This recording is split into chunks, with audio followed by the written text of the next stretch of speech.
வங்காள விரிகுடாவில் உருவாகியுள்ள காற்றழுத்த தாழ்வு நாட்டில் கனமழைக்கு வாய்ப்பு. சபாநாயகருக்கு எதிராக நம்பிக்கையில்லா பிரேரணை.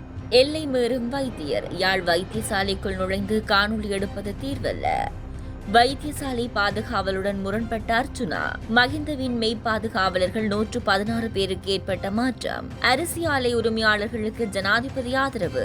ஐக்கிய தேசிய கட்சி குற்றச்சாட்டு. இபிடிபி அங்கத்தவர்களை ராணுவத்தினராக காட்டிய டக்ளஸ். மஹிந்தவிடம் கோடிக்கணக்கான ஊழல். வெளியான மகிழ்ச்சி தகவல். கனடாவில் குறைக்கப்பட்ட வங்கி வட்டி வீதம். தென்மேற்கு வங்காள விரிகுடாவில் உருவாகியுள்ள குறைந்த காற்றழுத்த தாழ்வு மண்டலம் எதிர்வரும் 24 மணித்தியாலத்துக்கு நீடிக்கும் என வளிமண்டலவியல் திணைக்களம் எதிர்வு கூறியுள்ளது. குறித்த தாழ்வு மண்டலம் மேற்கு வடமேற்கு திசையில் இலங்கையின் வடக்கு கரையை அண்மித்து தமிழகத்தை நோக்கி நகரக்கூடும் என எதிர்வு கூறப்பட்டுள்ளது. இதன்படி வடக்கு வடமத்திய மற்றும் கிழக்கு மாகாணங்களில் மழை அல்லது இடியுடன் கூடிய மழை பெய்யக்கூடும் என திணைக்களம் தெரிவித்துள்ளது. மேலும் வடக்கு மாகாணத்தின் சில பகுதிகளில் 75 மில்லிமீட்டருக்கும் அதிகமான மழை வீழ்ச்சி பதிவாகக்கூடும் என வளிமண்டலவியல் திணைக்களம் தெரிவித்துள்ளது. ஏனைய பகுதிகளில் இரவு வேளையில் மழை பெய்யக்கூடும். மத்திய சப்ரகமுக தென் ஊவா மற்றும் மேல் மாகாணங்களில் மழை அல்லது இடியுடன் கூடிய மழை பெய்யக்கூடும் என வளிமண்டலவியல் திணைக்களம் எதிர்கூறியுள்ளது. இடியுடன் கூடிய மழை பெய்யும் வேளைகளில் அப்பிரதேசங்களில் தற்காலிகமாக பலத்த காற்றும் வீசக்கூடும். மின்னல் தாக்கங்களினால் ஏற்படக்கூடிய பாதிப்புகளை குறைத்துக் கொள்ள முன்னெச்சரிக்கை நடவடிக்கைகளை எடுத்துக் கொள்ளுமாறு பொதுமக்கள் அறிவுறுத்தப்படுகின்றார்கள் என திணைக்களம் எச்சரித்துள்ளது. சபாநாயகர் அசோக ரன்வலவுக்கு எதிராக நம்பிக்கையில்லா பிரேரணையை கொண்டு வருவது தொடர்பில் ஐக்கிய மக்கள் சக்தி பரிசீலித்து வருவதாக அந்த கட்சியினர் நாடாளுமன்ற உறுப்பினர் அஜித் பி பெரேரா என்று தெரிவித்துள்ளார். ஐக்கிய மக்கள் சக்தி நாடாளுமன்ற குழு நாளை கூடி இந்த விவகாரம் குறித்து விவாதிக்க உள்ளது மற்றும் சபாநாயகருக்கு எதிராக நம்பிக்கையில்லா பிரேரணையை கொண்டு வருவது தொடர்பாக பரிசீலிக்கப்படும் என்று அவர் தெரிவித்தார். சபாநாயகர் ரன்வல போலி முனைவர் பட்டம் பெற்றதாக புகார் எழுந்ததை அடுத்து சர்ச்சையில் சிக்கியுள்ளார். சட்டபூர்வமான கலாநிதி பட்டம் பெற்றவரா என்பது குறித்து சபாநாயகர் அறிக்கை வெளியிட வேண்டும் என நாடாளுமன்ற உறுப்பினர் அஜித் பி பெரேரா தெரிவித்துள்ளார். அவரால் ஆதாரத்தை வழங்க முடியாவிட்டால் மற்றும் பதவி விலக மறுத்தால் ஐக்கிய மக்கள் சக்தி நம்பிக்கையில்லா பிரேரணையை முன்னோக்கி கொண்டு செல்லும் என்று பெரேரா கூறினார். நல்ல மனசாட்சியுடன் செயற்படுவார்கள் என்று தாங்கள் நம்பும் தேசிய மக்கள் சக்தி நாடாளுமன்ற உறுப்பினர்கள் வாக்கெடுப்பு நடத்தப்பட்டால் சபாநாயகரை பதவி நீக்கம் செய்வதற்கு ஆதரவளிப்பார்கள் என்றும் ஐக்கிய மக்கள் சக்தி நம்பிக்கை தெரிவித்துள்ளது. நாடாளுமன்ற உறுப்பினர் அர்ச்சுனாவின் நடவடிக்கைகள் அண்மைய காலமாக பல சர்ச்சைகளையும் பொதுமக்கள் தரப்பில் விமர்சனங்களையும் எழுப்பி வருகின்றன. இருப்பினும் இவ்வாறான நடவடிக்கைகளில் அவர் ஈடுபடுவதற்கான காரணங்கள் முழுமையாக வெளிவராத நிலையில் தேசிய தலைவரின் பெயரை வைத்து எல்லை மீறும் வகையில் அவர் செயற்படுவதாகவும் ஒரு தரப்பில் சர்ச்சைகள் கிளம்பியுள்ளன. நாட்டின் பொதுமக்களாக இருந்தாலும் நாடாளுமன்ற உறுப்பினர்கள் என்றாலும் அனைவருக்கும் சட்ட ஒழுங்குகளும் கட்டுப்பாடுகளும் இருக்கின்றன.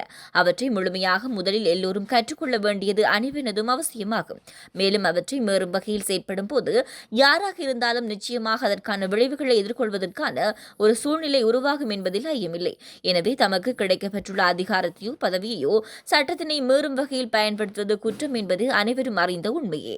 யாழ்ப்பாணம் வைத்தியசாலை ஒன்றில் பணிபுரியும் பாதுகாவலருடன் நாடாளுமன்ற உறுப்பினர் அர்ச்சுனா வாக்குவாதத்தில் ஈடுபட்டுள்ள காணொலி ஒன்று தற்போது வெளியாகியுள்ளது. குறித்த காவலர் தன்னை கையடக்க தொலைபேசியில் காணொலி எடுத்ததாக கூறிய நாடாளுமன்ற உறுப்பினர் அவருடன் கடுமையான வாக்குவாதத்தில் ஈடுபட்டுள்ளார். மேலும் பாதுகாவலரின் கையடக்க தொலைபேசி தன்னிடம் ஒப்படைக்குமாறும் தன்னை எவ்வாறு காணொலி எடுக்க முடியும் எனவும் அர்ச்சுனா இதன் போது விவாதம் செய்துள்ளார். அத்துடன் குறித்த பாதுகாவலர் அந்த இடத்திலிருந்து செல்ல முற்பட்ட போது அர்ச்சுனா அவரை இடைமறித்ததையும் காணொலியில் அவதானிக்கக்கூடியதாக உள்ளது. அண்மை காலமாக நாடாளுமன்ற உறுப்பினர் அர்ச்சுனா அதிகமாக சர்ச்சைகளில் சிக்கி வருகின்றமை குறிப்பிடத்தக்கது. ஓய்வு பெற்ற ஜனாதிபதி பாதுகாப்பு பிரிவு இலக்கம் 5 கடமையாற்றிய 116 போலீஸ் உத்தியோகத்தர்கள் போலீஸ் கடமைகளுக்காக இடமாற்றம் செய்யப்பட்டுள்ளனர். இந்த போலீஸ் உத்தியோகத்தர்களில் 7 பிரதான போலீஸ் பரிசோதகர்கள் உள்ளடங்குகின்றனர். குறித்த போலீஸ் உத்தியோகத்தர்கள் 38 போலீஸ் பிரிவுகளுக்கு இடமாற்றம் செய்யப்பட்டுள்ளதாக போலீஸ் தலைமையகம் தெரிவித்துள்ளது. ஓய்வு பெற்ற ஜனாதிபதி பாதுகாப்பு பிரிவு இலக்கம் 5 என்பது முன்னாள் ஜனாதிபதி மஹிந்த ராஜபக்ஷவுக்கு வழங்கப்பட்ட பாதுகாப்பு பிரிவு என்பதும் குறிப்பிடத்தக்கது. அரிசி ஆலை உரிமையாளர்களிடம் இருக்கும் அரிசியை வெளியில் கொண்டுவர முடியாமல் அவர்களுக்கு கிலோவுக்கு 10 ரூபாய் அதிகரித்து ஜனாதிபதி ஆதரவு வழங்கியுள்ளார் என ஐக்கிய தேசிய கட்சியின் முன்னாள் நாடாளுமன்ற உறுப்பினர் சமன் ரத்னப்பிரிய தெரிவித்துள்ளார். ஐக்கிய தேசிய கட்சியின் தொழிற்சங்க உறுப்பினர்கள் ஏற்பாடு செய்திருந்த செய்தியாளர் சந்திப்பில் கலந்து கொண்டு கருத்து தெரிவிக்கும் போது இதனை கூறியுள்ளார். மேலும் கருத்து தெரிவித்த அவர் அரிசி ஆலை உரிமையாளர்கள் களஞ்சியப்படுத்தி வைத்திருக்கும் அரிசியை சந்தைக்கு விடுவிக்காமல் இருந்தால் நாட்டில் அரிசிக்கு தட்டுப்பாடு ஏற்பட்டது. அத்துடன் அரிசி விலையும் 1 கிலோ 260 ரூபாய் வரை அதிகரித்தது. இதனை கட்டுப்படுத்துவதற்காக தெரிவித்து ஜனாதிபதி அரசியல் உரிமையாளர்களுடன் கலந்துரையாடி அரிசிக்கு விலை நிர்ணயம் செய்வதாக தெரிவித்து மேசையில் தட்டி 1 கிலோவுக்கு 10 ரூபாய் அதிகரித்துள்ளார். ஜனாதிபதி இதன் மூலம் அரிசியாலை உரிமையாளர்களிடம் இருக்கும் அரிசியை வெளியில் கொண்டுவர முடியாமல் இதனை செய்துள்ளார். ஈழ மக்கள் ஜனநாயக கட்சியின் அங்கத்தவர்களை ராணுவ வீரர்களாக அடையாளப்படுத்தி முன்னாள் ஜனாதிபதி மஹிந்த ராஜபக்சவிடம் கோடிக்கணக்கான பணத்தை முன்னாள் அமைச்சர் டக்ளஸ் தேவானந்தா பெற்றுக் கொண்டதாக அக்கட்சியின் முன்னாள் உறுப்பினர் சுப்பையா பொன்னையா தெரிவித்துள்ளார்.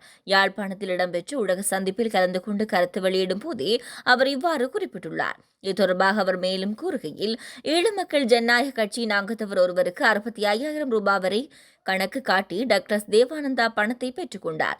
எனினும் அதில் 15,000 ரூபாவுக்கும் குறைவான சம்பளமே வழங்கப்பட்டது. அதிலும் 3,000 ரூபாவை சேமலாப நிதி போன்று கழித்துக் கொள்வார்கள். அந்த பணம் ஓய்வு பெற்ற பின்னர் சேர்த்து வழங்கப்படும் என்று கூறியிருந்த போதிலும் எங்களுக்கு அது கிடைக்கவில்லை என தெரிவித்துள்ளார். கனடாவில் வட்டி வீதம் தொடர்பில் மத்திய வங்கி புதிய அறிவிப்பொன்றை வெளியிட்டுள்ளது. இதன் அடிப்படையில் 5வது தடவையாக மத்திய வங்கி வட்டி வீதம் குறைக்கப்பட்டுள்ளதாக தெரிவிக்கப்பட்டுள்ளது. இந்த நிலையில் 0.5 வீதத்தினால் இவ்வாறு வட்டி வீதம் குறைக்கப்பட்டுள்ளதாக குறிப்பிடப்பட்டுள்ளது. அத்தோடு இந்த ஆண்டின் 3ஆம் காலாண்டு பகுதியில் 1% பொருளாதாரம் வளர்ச்சியடைந்துள்ளதாக தெரிவிக்கப்பட்டுள்ளது. இருப்பினும் கனடாவில் தொழில் வாய்ப்பு இல்லாதவர்களின் எண்ணிக்கை அதிகரித்துள்ளமை குறிப்பிடத்தக்கது.